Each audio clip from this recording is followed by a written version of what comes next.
district in the board. The only supervisory position is the state attorney general. But it can be done. I mean, you really have to. Wait, the only way that they can do it is that they violate one of the Act 1s, which you guys don't do. You're just making bad decisions. You're not making that decision. At the same time, when you guys pushed Kraky out and paid for him to go home, and the Auditor General slapped you on the wrist to say, hey, you're not supposed to do that with our state money, and they paid it anyway and settled the court case out of court using taxpayer money, that was the closest to the violation. But Schwab circumvented that with you guys because of it. Let me go on record to say something here. I never pushed Kraky out, and I don't believe, because I was at Attorney Schwab's office with Mr. Orner the day we got the news that Mr. Kraky retired. But there was no official, we're going to get rid of him. Yeah, there's depositions going on because he was harassing the girls in the office. Now wait, well, okay, we can talk about that, because I've held that information and asked those people that I have, as when I was vice president of the board, my job was to seek out any indiscrepancies that were going on in here. And the reason I was at Attorney Schwab's office that day was to meet with 6 of the employees of this school district. And you probably know that because they probably said something. And I've held that information saying to them that some of them were Act 93 and some of them were union. Right. My comment to them was, as also a union person, if you have a definite defined right against people, file the grievance, take them to task. And I will back you as a board member with your information that you have with me. That never occurred, so we never moved forward with that. So that's where we're at with that. You know, I honestly. But he was causing trouble. Yes, he was. Right. I don't disagree with that. But there was never. I never was in a conversation with any board member to push him out of here. You know, to say let's fire him, let's get rid of him. I don't remember that. You know. Did you go to PDE? After Frank and I went to PDE and said, hey, look, you got to get Kraky up there in front of this guy's at PDE. Were you in that car ride? The car ride where we went out to PDE. To meet with Paul Vogel. Yeah. I was in that. Jim Vogel. Jim Vogel, And on the way back, were you in the same car? That was already when he was leaving. I mean, or at least he was in the process of leaving, which we didn't know. Right. Was I in the car? Yes, I was. There wasn't much communication after that meeting because of what we found out there as board members. I came back, and I got to tell you personally, I was pretty damn pissed as to what I found out there when I saw the plans laid out on the table in front of me for the first time. We'll get into and let me get back to when I was brought on the board, and Jim Kraky took me to the Beacon Diner and proposed we're going to build an elementary school plan. You know what my answer back to him was? I don't think it's going to happen in this school district. End the conversation, let's talk about something else. How about that one? Yeah. Because that's where I'm coming from. That. I'm not too far off of what you people, because I'm getting sick and tired.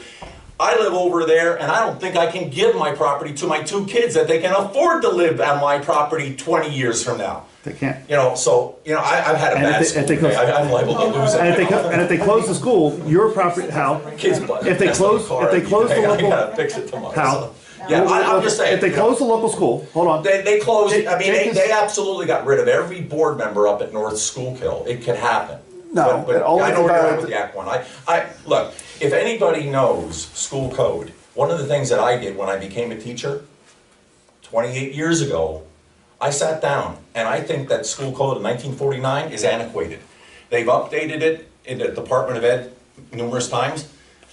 But I can tell you some things about the school code that it needs to be fixed out in Harrisburg. But hold on, so it's antiquated. Did they throw it out and start a new one, or did they fix it? No, they've been updating it like in 1970 or 1988. Our schools are newer than that code. No. Jay Conner will tell you. Let's move this forward. Yeah, it still exists. Right, but they didn't throw it out. No. And I don't want to throw out these schools either. We can fix them.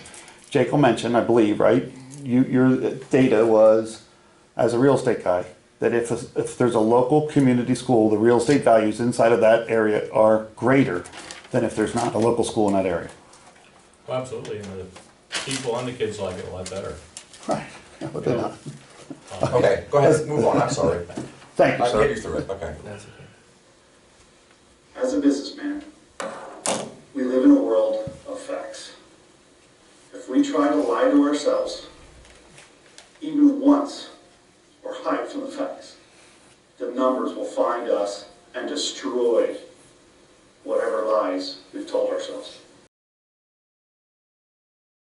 I'm very offended that I came to this presentation to listen to facts. Okay. And the only thing you've done for the first 15 minutes is criticize everything that has happened in the past and where we're going right now.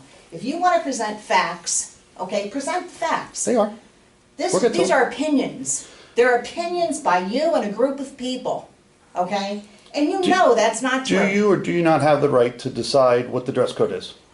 The whole board does, that's Thank policy. you. That's policy. Thank you. That's So, board. watch how it works. That's the board, not Gloria Bowman, so you know that. The board. But you get to decide. I don't get to decide. The board as a whole makes policy. If you make the motion, what When I happens? do policy, when we have a policy committee, which Mr. Resh sits on, and we come to the board as a whole, I explain every policy as chair of that policy committee.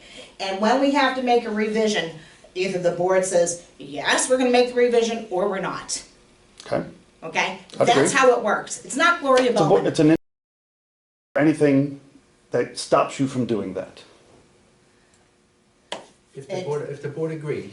If the board Well, agreed, when I first came on the board, and I walked into this room the first couple times, there seemed to be a policy in executive session to predetermine how the votes were gonna happen out on the main floor. Now listen to me completely. But Hal Resh went home one night and said, gee whiz, you know, I don't have to vote yes for everything, you know, and be because I don't agree with everything. And I think I fooled a couple board members a couple times when I voted. First time I abstained on a vote because I wasn't sure I didn't have enough information. And then I realized abstaining around here is sort of like a bad thing because you got to write your whole life history down as to why you abstain. And then I figured, you know, and I've been president of many boards myself personally over the years, even union president in our school. I realized, you know what, I don't need to vote yes anymore. And that's when I would go home and read the facts. Now hear me out. I would get my board agenda on a Wednesday, read it, sort of skim it. But then over the weekend, on a Saturday or a Sunday, I'd sit down and I'd thoroughly read it and make a decision as to how I was gonna vote based upon the agenda and the agenda items. My decision before I even came into any executive session, and when I started voting no, some board members absolutely pulled me to the side and said, why are you doing it? They're terrible. They're actually terrible to me the way that this district let them schools go for 20 years. To be erected at each elementary school, honoring the great sacrifice of the men of the region that died in the Vietnam War, for which the JEriCHo plan was named. For without their ultimate sacrifice, free men like us and the JEriCHo team would not be helping the community. We wouldn't even be here. Their sacrifice and dedicated effort was the inspiration to the JEriCHo team to emulate. Wayne Wentz, personally, should preside over the presentations, and the entire community should be invited. In commemoration of this cooperative effort, a Community Day party should be held each year on December 29th. At least you have a sense of humor. why is that? I don't. You don't have a sense of humor? Not about this, Gloria. Yeah, okay, I'll let it go.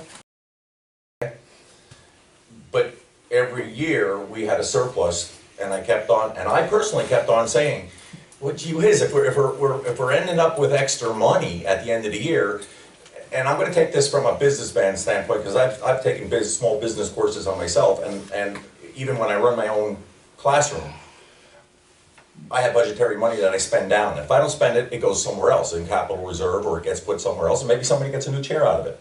Okay, but the bottom line is that's how it happens in a school district. Now wait, Why? Hear me? Why? I don't know, but I know. But I do Lack of know goals that from I a district. spend my money. Now wait.